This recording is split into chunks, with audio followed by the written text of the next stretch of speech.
Depuis toujours, l'être humain a ressenti ce besoin de croire, ce besoin de répondre à l'appel de la divinité. Cette dernière se manifestait sous plusieurs apparences, ou bien était figée dans le temps et l'espace avec un rôle éternellement prédéterminé. C'est ainsi que les hommes, dans les temps reculés, croyaient aux dieux et aux déesses, en quelque sorte des êtres supérieurs à l'homme, dotés de grandes et puissantes capacités humanoïdes ou non. Odin pour la mythologie nordique et Athéna pour la grecque en sont de belles illustrations. Des animaux sont considérés comme des dieux dans certaines cultures, comme en Égypte antique, mais aussi les astres comme le soleil pour ce qui est du culte de Mitra. Ou bien encore la nature en elle-même comme la mer, les forêts, les montagnes et les esprits s'y rattachant. Dedans on y trouve le chamanisme et l'animisme. Enfin, l'être humain lui-même, dans l'histoire, a aussi été divinisé, loué, révéré, adoré ou bien vénéré.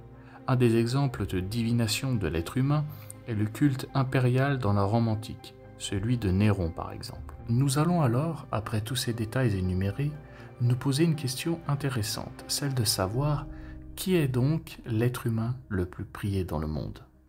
Nous connaissons les religions monothéistes avec un seul Dieu, les religions abrahamiques, et aussi les polythéistes comme la religion hindoue par exemple.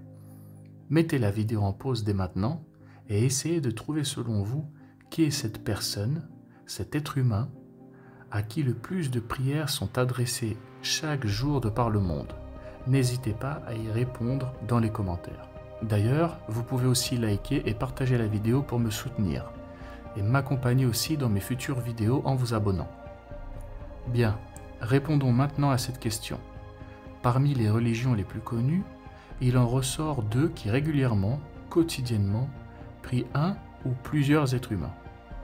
La première étant le christianisme, pour ce qui est des catholiques et des orthodoxes, et la seconde le bouddhisme. Pour ce qui est du christianisme, Jésus est prié, qui est homme et Dieu, donc il ne sera pas comptabilisé dans cette vidéo, n'étant pas lui-même uniquement homme. Pour ce qui est du bouddhisme, Bouddha est prié, considéré comme un homme et non pas un dieu. Cependant, on peut y trouver dans cette religion un panthéon de dieux, mais aussi des esprits, des démons, etc.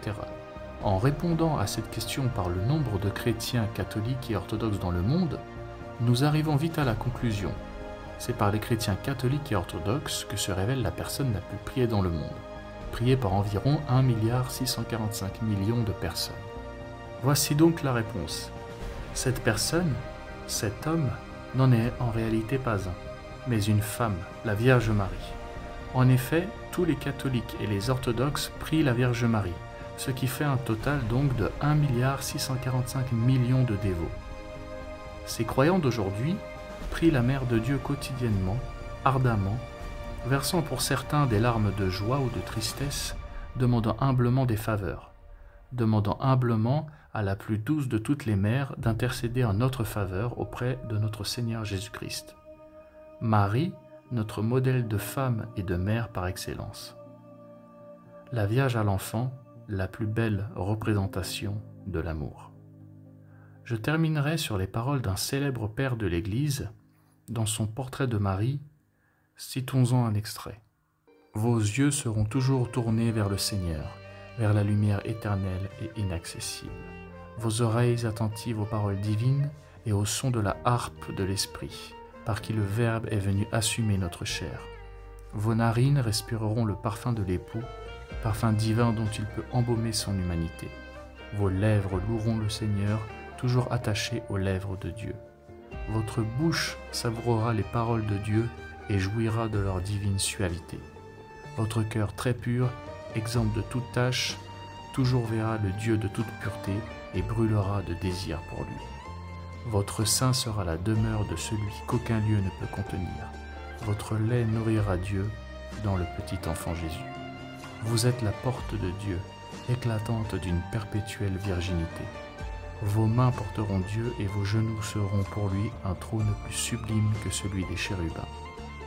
Vos pieds conduits par la lumière de la loi divine, le suivant dans une course sans détour, vous entraîneront jusqu'à la possession du bien-aimé. Vous êtes le temple de l'Esprit Saint, la cité du Dieu vivant que réjouissent les fleuves abondants, les fleuves saints de la grâce divine. Vous êtes toute belle, toute proche de Dieu. dominant les chérubins, plus haute que les séraphins, très proche de Dieu lui-même. Saint Jean Damascène, dans ses écrits du Portrait de Marie. Je vous remercie de votre attention et d'ici là, portez-vous bien.